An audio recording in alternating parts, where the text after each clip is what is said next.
अरे तिथून तर आवाज येते, जय महाराष्ट्र.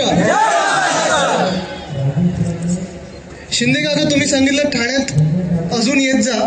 मी तुम्हाला वचन देतो, जेव्हा जेव्हा बोलवत तेव्हा तेव्हा येत जाईन. परवा पण आलेलो, परवा नवी मुंबईत होतो, आज मीरा भाईंदरमध्ये आहे. मागच्या वर्षी आणि ह्या वर्षी जवाहर मोखाड्यामध्ये ठाणे ग्रामीणमध्ये आपण फिरत होतो. जिथे जिथे दुष्काळ होता तिथे काम करत होतो. आणि विधानसभा आणि लोकसभेच्या सीट जिंकायच्याच आहेत, पण जिथे समाजकारण करायचं, जिथे काम करायचं, त्याच्यासाठी कधीही बोलवा, मी यायला तयार आहे.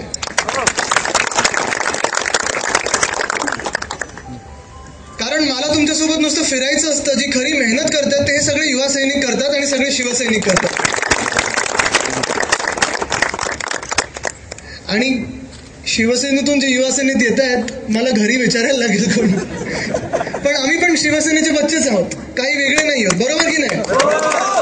कुठेही आंदोलन असेल, कुठेही असेल, पण शिवसेना म्हणूनच जातो आणि म्हणूनच जाणार.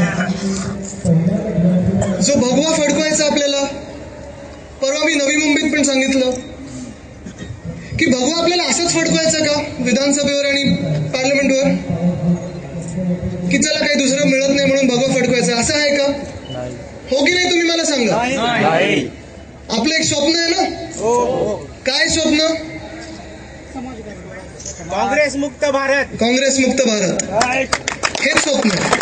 पण तिथे थांबायचं नाहीये. सत्ता आणायची आपल्याला. आणि सत्ता ह्याच्यासाठी आणायची आहे कारण आपल्याला काम करायचंय. कोणाला मुख्यमंत्री, कोणाला प्रधानमंत्री बनायचं, याच्यासाठी कोणी धावपळ करत नाहीये. मला सांगा, जर युवासेना नसती, शिवसेना नसती, तर हे डम्पिंग ग्राउंडचं खक्रिकेट ग्राउंड झालं असतं का? खरं सांगा, तुम्हाला वाटतंय ते सांगा. झालं ना आज. आणि हेच पूर्ण महाराष्ट्रात करायचं आणि देशात करायचं आपल्याला. पूर्वी शास तुम्हाला सांगितलंच की तुम्हाला इथे स्टेडियम बनवायचं. सगळ्यांना स्टेडियम बनवा, जी काही मुंबईवरनं मदत पाहिजे ती मी करीनच. पण तुमच्याकडून मला एक शब्द पाहिजे की एकदा स्टेडियम झालं की मग बाकीचे जसे ग्राउंड आहेत तिथे नुसतं मोठे मोठे क्रिकेटर्स येऊन खेळतात, तसं नकोय मला. इथून मोठे क्रिकेटर घडले पाहिजेत, असं स्टेडियम बनवा.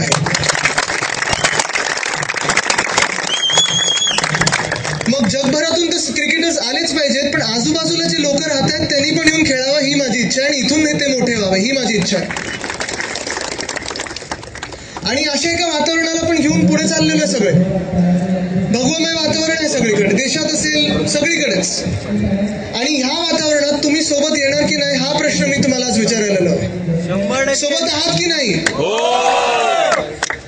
कारण जिंकणं बघितलं तर सोपं आहे, जिंकणं बघितलं तर कठीण आहे. तुम्हाला तुमची ताकद ओळखायची आहे. हे परवा मी नवी मुंबईत पण करून दाखवलं. तुम्हाला पण आज तुमची जादू दाखवणार आहे. बघायची तुमची जादू. सगळ्यांनी एक हात वर करा. हात म्हणजे काँग्रेसचा नाही, मोठी आपली. ते हात बरोबर काँग्रेसला कुठे मारायचे हे तुम्हाला कळलं पाहिजे सगळ्यांना. आणि जरा आजूबाजूला बघा, ही तुमची ताकद काय आहे ती. ही मनगट जर काँग्रेसने बघितलं तर कुठे जातील हे काँग्रेस आणि भ्रष्टवादी काँग्रेसवाले. राष्ट्रवादी मी म्हणत नाही, भ्रष्टवादी येतं सगळं. कुठे जातील? आणि म्हणून जी देशात एक परिवर्तनाची हवा चालली आहे त्याच्यात तुम्ही भाग घेणार आहात की नाही.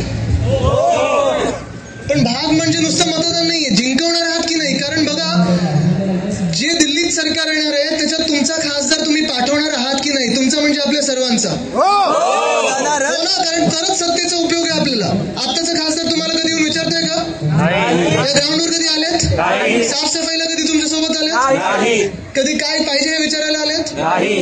या सरकारकडून कधी कोण आले का? महाराष्ट्र सरकारकडून इथे मुलं आली आहेत, तरुण मुलं आहेत. कधी उद्योग क्षेत्रातले मंत्री आलेत का? उद्योग मंत्री आलेत की नोकऱ्या पाहिजेत, हे पाहिजे, विचारलेत? बघितलेत तुम्ही? शिक्षण मंत्री बघितलेत का?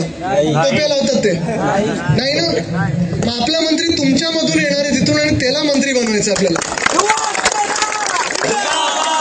करणार नाही इकडचे खासदार उठाणा, दार दाखवणार. हे काम आज मी जरी तुमची गोष्ट रजा घेतली तरी आजपासून जोरात चालू करायचं आहे, हे तुम्ही लक्षात ठेवा.